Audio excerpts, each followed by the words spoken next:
નમસ્કાર મંતવ્ય ન્યૂઝના લોકપ્રિય કાર્યક્રમ મારો વાત સાથે હું છું હિનલ। કાર્યક્રમની શરૂઆત કરીએ। રાજકોટ અગ્નિકાંડની ઘટના બાદ રાજ્યની ફાયર વિભાગની કામગીરી મામલે રાજ્ય સરકારે નગરપાલિકા અને મહાનગરપાલિકામાં ભરતી પ્રક્રિયા કરવાની સૂચના આપી હતી। રાજ્યના 4 મહાનગરોમાં લોકો રામ ભરોસે હોય તેમ ફાયર વિભાગમાં પૂરતો સ્ટાફ જ નથી। ગુજરાતના આર્થિક પાટનગર અમદાવાદમાં 75 લાખની વસ્તી સામે ફાયર વિભાગમાં 2 જ ઉચ્ચ અધિકારી છે, જ્યારે સુરત, વડોદરા અને રાજકોટમાં પણ ફાયર વિભાગમાં 500 થી વધુ જગ્યા ખાલી છે। જો કોઈ આકસ્મિક ઘટના બને તો અપૂરતો ફાયરનો સ્ટાફ કેવી રીતે પહોંચી શકે તે મોટો સવાલ છે।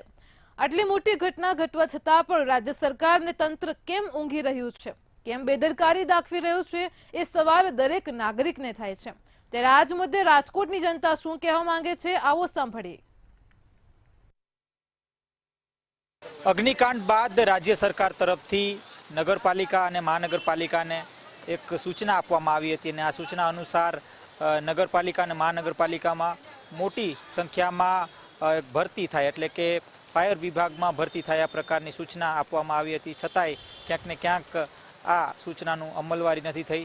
ચોક્કસથી એવું કહી શકાય કે અમદાવાદની વાત કરવામાં આવે તો અમદાવાદ જેટલા મોટા શહેરમાં 2 જેટલા ઉચ્ચ અધિકારીઓ જ ફાયર વિભાગમાં ફરજ બજાવે છે, એટલે ખૂબ જ ગંભીર બાબત કહેવાય। આવડા મોટા શહેરમાં 2 જ અધિકારીઓ પોતાની ફરજ બજાવે છે અને ત્યારબાદ કહી શકાય કે 500થી વધુ જે કર્મચારીઓ છે તેની ઘટ ક્યાંક સુરત, વડોદરા અને રાજકોટમાં દેખાઈ રહી છે। ત્યારે આને જ લઈને રાજકોટવાસીઓ શું કહી રહ્યા છે આપણે તેમની સાથે જ વાત કરીશું।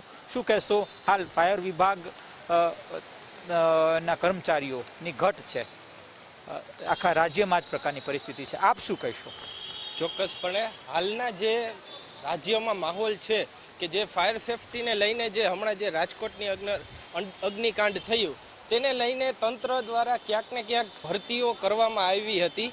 અત્યારે હાલ પણ રાજ્યમાં કેટલી ફાયર ડિપાર્ટમેન્ટમાં જગ્યાઓ ખાલી છે। રાજકોટ જોઈ લ્યો, સુરત જોઈ લ્યો, વડોદરા જોઈ લ્યો, ત્યાં 500થી વધારે જગ્યા ખાલી હોવા છતાં આ ભારતીય જનતા પાર્ટી દ્વારા ક્યાંક ને ક્યાંક જે ભ્રષ્ટાચાર કરવામાં આવી રહ્યો છે અને લોકોને જે ભરતીઓ માટે થઈને જે જગ્યાઓ નથી ભરવામાં આવતી, જે ભરતી પૂરેપૂરી કરવામાં નથી આવતી, તો આ 500 જેટલી જગ્યાઓ ખાલી પડી રહેલી છે। જ્યારે આવા કોઈને કોઈ કાંડ થાય રાજ્યની અંદર, અલગ અલગ ઘણા થયા છે આ 5 થી 7 વર્ષની અંદર, ત્યારે ક્યાંક ને ક્યાંક તંત્ર થોડુંક દોડતું હોય એવું ખોટું કામ કરશે, નાગરિકોને દેખાડશે। ભારતીય જનતા પાર્ટીના ઊંચા નેતાઓ બધી ચોખ્ખી વાતો કરશે, પણ ક્યાંક ને ક્યાંક એ ચોખ્ખી વાતો એ છપકલાઓ છે, એ કાળી વાતો છે, એ જનતાને આંખે પાટો બાંધવા જેવી વાતો કરી રહ્યા છે। ભ્રષ્ટાચાર સિવાય કોઈ પણ વસ્તુ ભારતીય જનતા પાર્ટી દ્વારા કરવામાં આવી નથી। અત્યારે જ્યારે ગુજરાતની અંદર 26 વર્ષથી જ્યારે ભારતીય જનતા પાર્ટીનું રાજ્યમાં જ્યારે સરકાર બનેલી હોય તેવા છતાં આ રાજ્યમાં ક્યાંક ને ક્યાંક ખોટી વસ્તુઓ જ આપણે જોઈ રહ્યા છીએ। એરપોર્ટ બનાવે તો એમની છત તૂટી જાય છે, રોડ રસ્તાઓ બનાવે તો એના ક્યાંક ને ક્યાંક ખાડા જોવા મળતા હોય છે। એવી જ રીતે ફાયર સેફટીનો મુદ્દો પણ જે અત્યારે ફૂલ અગત્યનો જે જોવા મળ્યો છે, ત્યારે પણ આમાં પણ ભ્રષ્ટાચાર જ કરી રહી છે।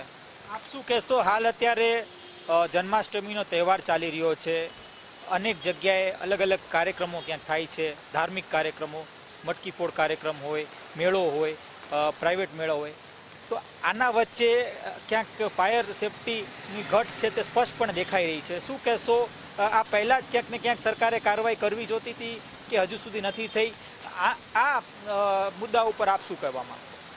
સૌ પ્રથમ તો આપના માધ્યમથી રાજકોટવાસીઓને આ જન્માષ્ટમી પર્વની હાર્દિક શુભકામના પાઠવું છું। દ્વારકાધીશ આપણા સૌના ઉપર આશીર્વાદ સદા બના રહે એવા જ અપેક્ષા। હવે આપના માધ્યમથી ધ્યાનમાં આવ્યું કે ક્યાંક ને ક્યાંક આમાં ફાયર સેફટીની ધ્યાનમાં રાખવામાં નથી આવ્યું કે ફાયર કર્મચારીઓ અત્યારે જે 500 જેટલી જે ખાલી જગ્યા પડી છે, તો સરકાર આ બાબતે અત્યારે ખૂબ જ એક્ટિવ છે, ખૂબ કટિબદ્ધ છે। એટલે મારા ધ્યાન મુજબ 100% આ દિશામાં આગળ વધશે સરકાર।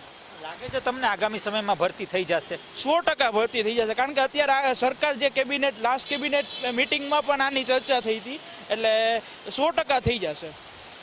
આપ શું કહેશો, સરકારની જે કાર્યવાહી છે, સરકારે એક તો સૂચના આપી છે કે ભરતી થવી જોઈએ, ફાયર ઓફિસર્સ હોય કે ફાયર કર્મચારીઓ હોય, તો આ પ્રક્રિયા હજુ સુધી ક્યાંક ને ક્યાંક દેખાઈ નથી રહી. રાજકોટની વાત કરીએ તો રાજકોટમાં અત્યારે કઈ પ્રકારની સ્થિતિ તમે જોઈ રહ્યા છો? સર્વપ્રથમ આપના માધ્યમથી કેસરી સુરંગી ધોતિયું કેસર ભીનો વાન હાથમાં વાંસળી લઈ ઊભો મારો જગતનો નાથ કાળિયા ઠાકર, એના જન્મની જ્યારે મંગલ ઘડીઓ ગણાઈ રહી છે, આઠમની મધ્યાહને આપણે આ ઇન્ટરવ્યૂ આપી રહ્યા છીએ, ત્યારે મંતવ્ય ન્યૂઝ ચેનલના માધ્યમથી સમગ્ર ગુજરાત અને રાજકોટ વાસીઓને દ્વારકાધીશના જન્મોત્સવની લાખ લાખ વધાઈઓ અને દ્વારકાધીશની મહેર અત્યારે વરસી રહી છે, વરસ સોળાની થઈ રહ્યું છે. ત્યારે વહીવટી તંત્રમાં રાજકોટની અંદર જે ફાયરને લગતા અનેક નાની મોટી જે ત્રુટિઓ છે, ત્યારે રાજકોટની અંદર પદાધિકારીઓ અને માનનીય કમિશનર શ્રી પણ આ બાબતે ધીર ગંભીર છે. આપ જોઈ રહ્યા છો કે મેળાની અંદર પણ જે ફજત ફારકા જે તે કાંઈ વિષયો થયા કે એનઓસી ન મળી, એનું એક જ પાયાનું કારણ છે કે પબ્લિકની સેફટી, લોકોની સુરક્ષાની સાથે ગુજરાતની સરકાર ક્યાંય પણ સમાધાન કરે એવું હું માનતો પણ નથી. અને ગુજરાતનું નેતૃત્વ મૃદુ અને મક્કમ મુખ્યમંત્રી શ્રી ભૂપેન્દ્રભાઈ પટેલના નેતૃત્વમાં છે. ત્યારે ભૂપેન્દ્રભાઈ પટેલ પણ આ ફાયર સેફટીને લઈ અને ગુજરાતના માનનીય ગૃહમંત્રી હર્ષભાઈ સંઘવી પણ અનેકવાર આ બાબતે ગંભીરતાપૂર્વક કહી રહ્યા છે અને ચોકસાઈપૂર્વક કામગીરી કરી રહ્યા છે. એટલે ક્યાંય ફાયર સેફટીના સમાધાન સાથે કે લોકોના જીવ જોખમમાં મૂકી અને કોઈ કાર્ય કરવામાં આવે અને એમાં સમાધાન થાય એવું ક્યારેય નહીં બને. શું લાગે છે, વ્યવસ્થા જે ગોઠવવી જોતી હતી તે હજુ સુધી ગોઠવાઈ નથી? કારણ કે આવડો મોટો મેળો યોજાયો, આ તો મેળામાં વરસાદ નડી ગયો, પણ મેળો ક્યાંક ગોઠવાયો, પ્રાઇવેટ મેળા પણ છે. શું કહેશો કે જે સરકારે જે સૂચના આપી છે તેની અમલવારી નથી થઈ અધિકારીઓ તરફથી? આપના માધ્યમથી મેં પોતે પણ મેળાની ઉદ્ઘાટનની સમયે જ વિઝિટ લીધી હતી અને જ્યાં સુધી પ્રાઇવેટ મેળાની વાત છે ત્યાં સુધી જે સરકારશ્રીની જે એસઓપી નવી બહાર પાડવામાં આવી છે, એસઓપી જ્યાં સુધી પરિપૂર્ણ ન થાય ત્યાં સુધી કોઈ મેળાને મંજૂરી નથી આપી. લોકમેળાને જ્યાં સુધી લાગે વળગે છે ત્યાં સુધી ફજત ફારકા અને ચકેડીવાળા લોકોને પણ રાજકોટના કલેક્ટર શ્રી પ્રભવ જોશીજીએ સ્પષ્ટપણે કહેલું અને મીડિયાના મારફતે પણ કહેલું કે એસઓપીના ગાઈડલાઈન મુજબ જ કાર્યવાહી કરવાની થતી હશે તો જ મંજૂરી આપવામાં આવશે. આજની તારીખે આ તો કુદરતની લીલા છે, કાળિયા ઠાકરની લીલા છે કે વરસાદ હેત વરસાવી રહ્યો છે, એટલે ક્યાંક ને ક્યાંક મેળો અત્યારે તો ધોવાઈ ચૂક્યો છે. પણ ફજત ફારકાને આજની તારીખે વહીવટી તંત્રએ મંજૂરી આપી નથી અને આપશે પણ નહીં. ફરીથી હું આપને પૂછવા માંગીશ, ભરતી પ્રક્રિયા હજુ સુધી થઈ નથી. શું લાગે છે, ભરતી પ્રક્રિયામાં ક્યાં લોચો પડ્યો છે? ભરતી પ્રક્રિયા અત્યારે હાલ તમે જોવો ને તો ક્યાંક ને ક્યાંક કાગળ ઉપર દેખાઈ આવે છે, બરાબર, કે ક્યાંક ને ક્યાંક થઈ છે, થશે. જે યુવાઓ છે તે પોતે પણ એક એની રાહ જોઈ રહ્યા છે અને નાગરિકો માટે પણ આ ક્યાંક ને ક્યાંક જરૂરી વસ્તુ છે, પરંતુ એ કાગળની બહાર નીકળે એવું લાગતું નથી. અને જો સરકાર દ્વારા ક્યાંક ને ક્યાંક એની પરીક્ષાઓ કે કોઈ પણ રીતે જો એની ભરતી સંપૂર્ણ કરવામાં આવશે તો આપણે આટલા વર્ષોથી જોઈ આવ્યા છે કે ક્યાંક ને ક્યાંક પેપર ફૂટી જશે અને સંપૂર્ણ રીતે એ ભરતી પાછો આગળનો એક નવી તારીખ મળશે, નવી તારીખ મળ્યા બાદ પાછું પેપર ફૂટી જશે. એક પ્રક્રિયા હવે કન્ટિન્યુ ગુજરાતની અંદર થઈ રહેલી છે. ખાસ તો અમદાવાદ જેટલા મોટા શહેરમાં 281 જેટલા જે સ્ટાફ છે તેની ઘટ છે ફાયરમાં. શું કહેશો, ગંભીર બાબત કહેવાય? ખૂબ જ ગંભીર વાત છે સ્ટાફની ઘટ હોવી એ, પણ મને આ સરકાર ઉપર પૂર્ણ શ્રદ્ધા છે અને લોકોને પણ આશા અને વિશ્વાસ છે કે સરકાર આ બાબતે આ દિશામાં ગંભીરતાપૂર્વક વિચારી રહી છે અને ગુજરાતના મૃદુ અને મુખ્યમંત્રી આ બાબતે ત્વરિત પગલાં લેશે એવી આપના માધ્યમથી મને આશા છે અને લોકોને પણ આશાવાદ વ્યક્ત કરીએ છીએ. ચોક્કસથી આ હતા આપણી સાથે રાજકોટવાસીઓ કે જેઓ જણાવી રહ્યા છે કે સરકાર તરફથી હાલ જે પ્રકારની જે ગાઈડલાઇન્સ આપવામાં આવી ખાસ તો મેળાને લઈને, તેને જોતા એવું લાગે છે કે આગામી સમયમાં તે ભરતી કરી શકે એમ છે. અને આ સાથે ક્યાંક ને ક્યાંક લોકો એવી પણ અપેક્ષા રાખી રહ્યા છે કે સરકારની જે પ્રકારની સૂચના અધિકારીઓને મળી છે તે સૂચનાનું ત્વરિત પાલન થવું જોઈએ. પણ અધિકારીઓ આ સૂચનાને પાલન કરવા અત્યારે ક્યાંક ને ક્યાંક ઈચ્છતા નથી.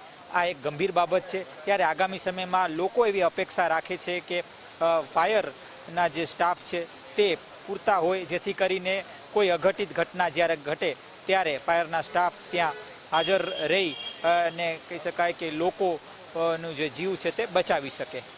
કેમેરા પર્સન લલિત વ્યાસ સાથે ધ્રુવ કુંડેલ, રાજકોટ. દર્શક મિત્રો, કાર્યક્રમમાં આ જ મુદ્દે સુરતની જનતા શું કહેવા માંગે છે, આવો સાંભળીએ.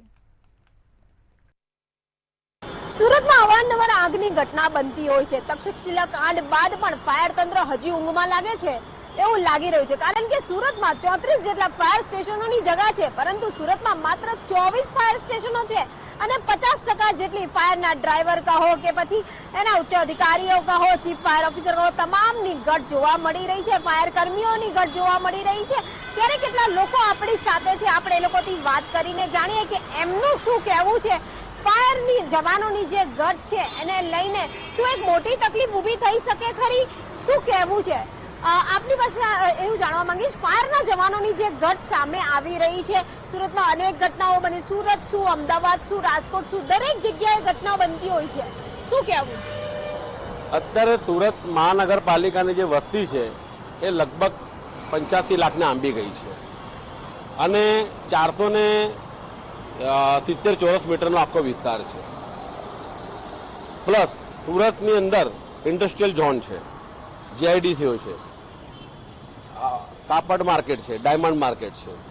સુરત મહાનગરપાલિકામાં અત્યારે જે ફાયર સ્ટાફ હોવું જોઈએ એની સામે અત્યારે લગભગ મને જાણવા મળ્યું છે એ પ્રમાણે ડ્રાઈવરોની સૌથી મોટી ઘટ છે. જે સારા ડ્રાઈવરો, ફાયરની વાહનને ચલાવવા માટેના જે અનુભવી ડ્રાઈવરો હોવા જોઈએ એની સૌથી મોટી ઘટ છે.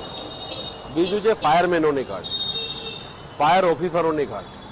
સૌથી મોટી સમસ્યા છે કે વસ્તી દીઠ પ્રમાણે જે ફાયર સ્ટેશન હોવા જોઈએ એ આજે પણ સુરત મહાનગરપાલિકામાં અવેલેબલ નથી. ત્રીજી વસ્તુ છે કે જે ફાયર કર્મચારીઓ છે એમને રહેવા માટેના ક્વાર્ટર્સ જૂના છે એ જર્જરિત થઈ ગયા છે. નવા ક્વાર્ટર્સ જે બની રહ્યા છે એ પણ બનતા પહેલાં અત્યારે પાણી ટપકવાનું ચાલુ થઈ ગયું છે. એટલે એનું કામ પણ જે મજબૂતાઈથી થવું જોઈએ એ નથી થતું.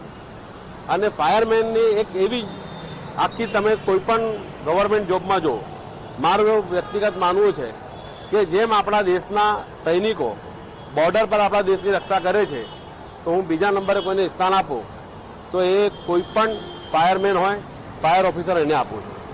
એટલા માટે કે એ ફાયરના ડિપાર્ટમેન્ટનો કર્મચારી હંમેશા એની જાન જોખમમાં નાખીને નોકરી કરતો હોય છે. એના પરિવારની ચિંતા કર્યા વગર નોકરી કરતો હોય છે. અને સુરતમાં મને એવો સારો અનુભવ છે બધા ફાયર કર્મચારીઓને કે મેં તો જોયા છે. હું ફાયર સ્ટેશનની બહુ નજીક જ મારું રહેવાનું હતું, ઓફિસ હતી, કે રાતના 2 વાગે 1 વાગે કે વહેલી સવાર થાય કે બપોર થાય કે વાર તહેવાર હોય, દિવાળીના ટાણે જ્યારે આખો સમાજ દિવાળીના તહેવારોમાં મશગુલ હોય ત્યારે એ 10-15 દિવસનો જે સમયગાળો હોય ત્યારે આ જ ફાયર ઓફિસરો અડીખમ આપણા શહેરની રક્ષા કરવા માટે ઊભા હોય છે. આ જ ફાયર ઓફિસરો કોઈ પણ પોતાની જાનની પરવા કર્યા વગર કે કુટુંબની ચિંતા કર્યા વગર પોતાની ફરજને અને શહેરના લોકોને ધ્યાન આપવા માટે, લોકોના શહેરની સુખાકારી માટે હર હંમેશા પોતાની જાન જોખમમાં નાખીને પણ સેવા બજાવે છે. એવું કોઈ ડિપાર્ટમેન્ટ બીજું જ નથી કે જ્યાં જાન જોખમમાં નાખીને ફરજ બજાવવાની આવે છે. ફાયર ડિપાર્ટમેન્ટ જ એવું છે કે વ્યક્તિને જાન જોખમમાં નાખીને ફરજ નિભાવવાની આવે છે.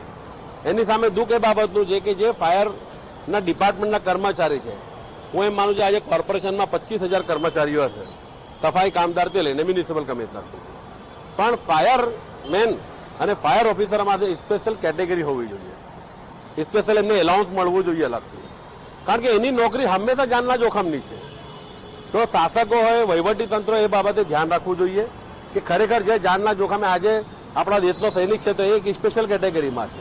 એના માટે બીજા બધા ડિપાર્ટમેન્ટ કરતાં એને એક અલગ આપણે ગવર્મેન્ટ એને એલાઉન્સ આપે છે કે જે કંઈ રાહતો આપતી હોય છે તો એ પ્રમાણે ફાયર ડિપાર્ટમેન્ટને પણ અલગથી રાહત આપવી જ જોઈએ, અલગથી એના ભથ્થા કે લાભો આપવા જ જોઈએ. બીજું ઘણીવાર એવું બને છે કે કોઈ ઘટના એવી ઘટે તો પૂરતી તપાસ કર્યા વગર હંમેશા ફાયર ઓફિસર પર પગલાં લેવામાં આવે છે. જો જે ફાયર ઓફિસર આપણે અગ્નિશામક જે કંઈ હોય એના માટે જે કંઈ ભ્રષ્ટાચાર કરતો હોય એની સામે એલિગેશન થતા હોય એની તપાસ થવી જોઈએ પૂરતી. પરંતુ ક્યાંક અકસ્માતે ઘટના ઘટે, આગ લાગે કે પાણી ભરાઈ જાય અને તેમાં કંઈક માનવતાના કારણે બોલો કે સ્થાનિક લોકોને કારણે કંઈક સમસ્યા સર્જાય અને એનો દોષનો ટોપલો માત્ર ફાયર ડિપાર્ટમેન્ટ પર નાખવું એ પણ હું વ્યાજબી માનતો નથી. એટલે એક અંશે કહી શકાય છે કે ક્યાંક ફાયર ઓફિસરોને આપણે જોઈએ છે કેટલાક તાજેતરમાં જ કંઈક શહેરોની અંદર પણ કાઢી મૂકવામાં આવ્યા છે, તો ક્યાંક ફાયર ઓફિસરોની ઘટ પણ જોવા મળી રહી છે. એને લઈને શું કહેવું છે? ચોક્કસપણે કહી શકાય કે 80 લાખની વસ્તી ધરાવતું સુરત શહેરમાં જે રીતે અસલમભાઈએ જાણ કરી, આપણે જણાવ્યું કે ખૂબ જ ઓછા કર્મચારીઓની ભરતી અહીંયા થઈ જાય ને એમાં ઉપરાંત અમુક ફાયર અધિકારીઓને જો કાઢી નાખવામાં આવે તો ખૂબ જ દુઃખદાયી કહેવાય સુરતની જનતા માટે. આજે સુરતની જનતા એક જ વસ્તુ ઈચ્છે છે કે અમારી સેફટી માટે અમે જે ટેક્સ ચૂકવીએ છીએ, અમે જે વેરો આપીએ છીએ એસએમસીને, એના બદલામાં અમને થોડીક સુવિધાઓ સારી એવી મળી રહે. જેવી રીતે તક્ષશિલા કાંડ થયો એમાં આપણે સૌએ જોયું કે એટલી મોટી જે સીડી હોવી જોઈએ ફાયર વિભાગ પાસે એ નહોતી, એના લીધે આ ઘટના બની. જો એ હતે તો એ તમામ બાળકોને ઝડપી રીતે નીચે ઉતારવામાં એ મદદરૂપ થતે ને એ બનાવ બન્યા બાદ હંમેશા કોઈ પણ તંત્રની વાત કરું, ફાયર વિભાગ નહીં પણ એસએમસી હોય કે પોલીસ વિભાગ હોય, કોઈ પણ ઘટના બન્યા પછી એ લોકો તંત્ર એક્શનમાં આવે છે. જ્યારે મોરબી કાંડ થયો એ પછી સુરત શહેરમાં આપ જોઈ શકો છો કે તરત જ કેટલી જગ્યાઓ સીલ મારવામાં આવી. એ સીલ બાબતે પણ મારા ધ્યાનમાં એવું આવ્યું હતું કે જ્યારે સીલ લગાવવામાં આવ્યા ફાયર વિભાગના અધિકારીઓ દ્વારા, તો ઉપલી લેવલથી જે નેતાઓ છે, જે અધિકારીઓ છે, એમના ફોન આવતા હતા કે ભાઈ મારી જગ્યા છે કે મારા સંબંધીની જગ્યા છે તો એ તમારે ખોલવી પડશે. એટલે ત્યાં પણ ક્યાંક ને ક્યાંક એવો ભ્રષ્ટાચાર પણ દેખાયો હતો. એટલે એક અંશે ક્યાંક ભ્રષ્ટાચાર પણ જોવા મળતો હોય છે, તો ક્યાંક જે ફાયરના જવાનો છે એમની સાથે કઈ રીતનો વર્તાવ હોય છે, દરેક પાસાઓને આપણે કઈ રીતે જોઈ શકીએ? મારા માનવા પ્રમાણે એવું છે કે ફાયર સેફટીના જે જવાનો છે એમની સાથે ક્યાંક ને ક્યાંક અન્યાય તો થઈ જ રહ્યો છે. જ્યારે ક્યારેક ઉપરથી પ્રેશર આવતું હોય છે, ક્યારેક એમની બદલી થઈ જતી હોય છે, ક્યારેક એની જોબ પણ છૂટી જતી હોય છે. એ પણ અધિકારીઓનો ભ્રષ્ટાચાર જ ગણું છું હું. તો મારા મંતવ્ય પ્રમાણે છે ને આવું ના થવું જોઈએ, પૂરેપૂરું એલિગેશન થવું જોઈએ. એનું કારણ શું છે, શા માટે થયું છે એ પરફેક્ટ જાણી પછી જ એ કર્મચારીને સસ્પેન્ડ કરવો કે એની નોકરી લઈ લેવી. સુરતમાં આમ તો 34 જેટલા ફાયર સ્ટેશનોની જગા ખાલી છે, પરંતુ આપણી પાસે વસ્તી પ્રમાણે પણ માત્ર 24 ફાયર સ્ટેશનો છે. જો મોટી દુર્ઘટના થાય કોઈ જગ્યાએ તો જવાબદારી કોની રહેશે? જવાબદારી ભાજપ શાસિત મહાનગરપાલિકા છે, એટલે જવાબદારી ચોક્કસપણે ભાજપની જ લેવાની હોય. અને આવું ને આવું આપણે જોયું છે કે મોરબીનો ઝુલતા પુલ બ્રિજ કાંડ હોય, રાજકોટમાં અગ્નિકાંડ હોય કે સુરતમાં તક્ષશિલા કાંડ હોય, જ્યારે અહીંયા બનાવો બને છે ત્યારે ફાયર સેફટીના અભાવના કારણે ઘણા બધા બાળકોના, વૃદ્ધોના, યુવાનોના મૃત્યુ થાય છે. અને ફાયર સેફટીના ડ્રાઈવરો ક્યાંક ને ક્યાંક ઓછા છે, ફાયર સેફટીના કામદાર માણસો ઓછા છે. આના કારણે બધું આવું જાનહાની થતી હોય છે. આના કારણે કોઈ પણ જવાબદાર વ્યક્તિ જવાબદારી લેતું નથી અને નિર્દોષોનો ભોગ લેવાય છે. નિર્દોષોનો ભોગ લેવાય છે એ વાત તો સાચી, કારણ કે પૂરતો સ્ટાફ જ ના હોય તો ત્યારે સ્ટાફ જો પહોંચી ના વળતો હોય તો લોકોની જે સલામતી છે એની ઉપર એક પ્રશ્ન ઉઠે છે. 80 થી 85 લાખની વસ્તી ધરાવતો સુરત શહેરમાં ઘણી બધી જગ્યા પર શું કહે 2 મિનિટ આપ શું કહેશો? જેમ કે તમે જોઈ શકો ફાયર બ્રિગેડના જે કર્મચારીઓ છે એમના પૂર વિસ્તાર જે છે, એમના પૂરા ખાડી વિસ્તાર હોય કે અથવા સચિનમાં જે આગ લાગેલી એમના કંપનીમાં, હિસાર કંપની કે આવું કોઈ કંપનીનું નામ છે એમાં, અથવા વિવિધ જગ્યા પર જ્યાં આગ લાગે છે ત્યારે જાન જોખમ નાખીને એ લોકો બધાની જાન બચાવે છે, તો એમને સલામ છે મારો. સલામ તો ફાયરના જવાનોને છે જ, પરંતુ જે ઘટ સેવાઈ રહી છે શું એ ઘટ પૂરવાની પાલિકાની ફરજ નથી? 80-85 લાખની વસ્તી ધરાવતો સુરત શહેરમાં ઘણી જગ્યા પર જતી ગીચ વિસ્તારો છે અને ત્યાં અવારનવાર થતી ફાયર બ્રિગેડની થતી જરૂર પડતી હોય છે. પણ આવા વિસ્તારોમાં થતી શું કહે કે બધા અછત અનુભવાય છે ફાયર બ્રિગેડની. અને શું કહે કે બધા કહેવામાં તો તે આપણું શું કહે બધા સુરત શહેર આપણે સ્માર્ટ સિટી છે. એટલે એમ કહી શકાય કે સુરત શહેર જે સ્માર્ટ સિટી છે, આ સ્માર્ટ સિટીની અંદર 50% જેટલી ફાયરના જવાનોની ઘટ છે. ચીફ ફાયર ઓફિસર કહો કે પછી એડિશનલ ઓફિસર કહો, ડ્રાઈવર કહો, કોઈ પણ જે ફાયર કર્મીની જે ફરજ બજાવતો હોય ને, એમાં 50% ઘટ આવવાને કારણે જો કોઈ એક મોટી દુર્ઘટના બને તો ચોક્કસથી એ દુર્ઘટના પાછળ આ જવાનો જો કદાચ ઓછા પડી જાય તો જવાબદારી કોની? અને અચાનક કોઈ ઘટના બને તો આખો ટોપલો નીચેના જે ફાયર કર્મીઓ હોય એની ઉપર નાખીને હાથ ખંખેરી લેવામાં આવે છે. તો શું ખરેખર તક્ષશિલા કાંડ સુરતમાં બન્યા બાદ પણ હજી પણ સુરતનું મનપા તંત્ર જોવા જઈએ તો ફાયર વિભાગને લઈને ઊંઘમાં જોવા મળી રહ્યું હોય એવી પરિસ્થિતિનું નિર્માણ સુરત ખાતે થયો હોવાનો લાગી રહ્યો છે. રાબિયા સાલે, મંતવ્ય ન્યૂઝ, સુરત. દર્શક મિત્રો, કાર્યક્રમમાં આજ મુદ્દે વડોદરાની જનતા શું કહેવા માંગે છે, આવો સાંભળીએ.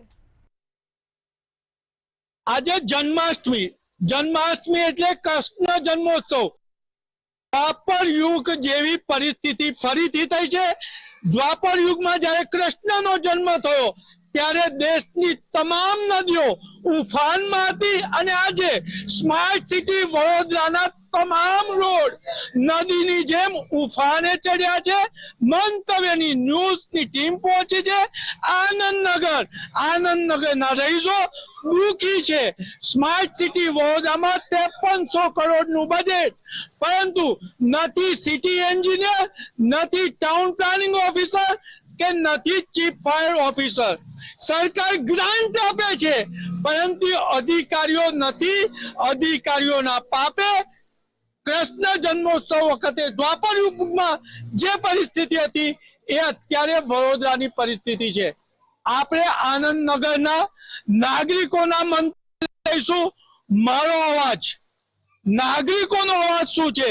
3 કરોડ રૂપિયા જયારે વડોદરાનું બજેટ હતું ત્યારે વિસ્તારમાં પાણી નતું ભરાતું અને આજે જયારે 5300 કરોડ રૂપિયા બજેટ છે ત્યારે વડોદરાની અનેક સોસાયટી વેનિસ બની ચૂકી છે. આપણે પહેલા મહિલાને પૂછીશું, શું કહો છો? 5300 કરોડનું બજેટ અને આજે તમારા વિસ્તારની પરિસ્થિતિ. જ્યારે 3 કરોડ બજેટ હતું ત્યારે પણ પાણી તો નતા, પણ અત્યારે 5300 કરોડ બજેટ હોવાથી પૈસા જાય છે ક્યાં? તમે જુઓ, અમારે ધારાસભ્ય શ્રી બધા અમારા જે અહીંયાના જે કોર્પોરેટર શ્રી કોઈ પણ જોવા આવતા પણ નથી. ઇવન ફોન દ્વારા પણ કઈ માહિતી લેતા નથી. અને જે પણ પૈસા બજેટમાં આવ્યા છે 50,000 કરોડ એ ક્યાં જાય છે તો ખ્યાલ નથી. પણ જે આપણે જે પદાધિકારીઓ છે જેનું કામ છે, એન્જિનિયરો જેની પદો ખાલી છે એ ભરાતી નથી રોજગારી અને કામ થતું નથી અને પૈસા જાય છે ક્યાં? એ તો મારો પ્રશ્ન છે જ કે પૈસા જાય છે ક્યાં? અને અત્યારે ત્રીજી વાર આ પરિસ્થિતિ થઈ છે. આ વર્ષમાં ત્રીજી વાર પરિસ્થિતિ થઈ છે કે 2 ઇંચ વરસાદ હોય તો પણ મારા ઘરે ઘૂંટણ સુધી પાણી આવે છે અને મારા મમ્મી પપ્પાની ઉંમર થઈ ગઈ છે, તે કશું ઉચકી બી શકે નહીં. તો અમારા જે મહેનતથી બસેલાથી અનાજ ભરાયેલા હોય છે એને અધર મૂકવામાં મને બી લેડીઝ તરીકે તકલીફ થઈ રહી છે. તો મેં તો મારી વિનંતી છે અમારા મુખ્યમંત્રીશ્રીને કે તમે બજેટ તો ડિક્લેર કર્યું પણ એનો અમારી સુધી લાભ મળે છે કે નહીં એની માટે તમે કાર્યવાહી કરો અને દેખરેખ કરો. અનેક અધિકારીઓની સીટ ખાલી છે ત્યારે તમે આ પરિસ્થિતિ માટે જવાબદાર કોને માનો છો? કોર્પોરેશન આ પરિસ્થિતિ માટે જવાબદાર છે, કારણ કે કોર્પોરેશન પોતાની જગ્યા ભરતા ફાયર ઓફિસર છે, ચીફ ડેવલપમેન્ટ ઓફિસર છે, એ બધી જગ્યાઓ ખાલી જ છે અને જગ્યા કોઈ ભરતા નથી અને એના કારણે આ બધું થાય છે. અને જયારે અમે અધિકારીને મળવા જઈએ તો ત્યાં કોઈ હોતું જ નથી. એના માટે આ બધા પ્રશ્નો ઉભો થાય છે. કે ભાઈ શું કહો છો તમે? જે રીતના શહેરની પરિસ્થિતિ નબળી થઈ રહી છે, તમે આ પરિસ્થિતિ માટે જવાબદાર કોને માનો? જવાબદાર આ પરિસ્થિતિ માટે કોર્પોરેશન જ છે અને આ આનંદનગરની પરિસ્થિતિ છે હર વર્ષે આ જ છે. કોઈ જોવા બી નથી આવતો, કોઈ ધ્યાન બી નથી દેતો, ના કોઈનો ફોન લાગે છે, ના કશું જ છે નહીં. આ હર વખતની પરિસ્થિતિ છે આનંદનગરની. ઘૂંટણસમા સુધી પાણી ભરાયેલા હોય છે આખા આનંદનગરમાં. કોઈ જ આવતું નથી જોવા માટે, કોઈ જ પાણીનો નિકાલ થવા માટે કોઈ જ નથી આવતું. એટલે આજે છે જન્માષ્ટમી, પરંતુ નાગરિકો રામ ભરોસે છે. કેમેરામેન કેતન સિંહ સાથે નિલેશ બ્રહ્મભટ્ટ, મંતવ્ય ન્યૂઝ, વડોદરા. દર્શક મિત્રો, વાત કરીએ તો જિલ્લાઓમાં લાખોની વસ્તી છે અને તેની સામે ફાયર બ્રિગેડના સ્ટેશનોની સંખ્યા ખૂબ જ જૂજ છે અને તેમાં પણ હવે ફાયર કર્મીઓની ઘટ સામે આવી છે. આજે આપણે કાર્યક્રમમાં આ જ મુદ્દે રાજકોટ, સુરત અને વડોદરાની જનતાના મંતવ્યો જાણ્યા છે. કાલે ફરી મળીશું નવા મુદ્દા સાથે. વાત કરીશું તમારા અવાજની કાર્યક્રમ મારો અવાજમાં. નમસ્કાર.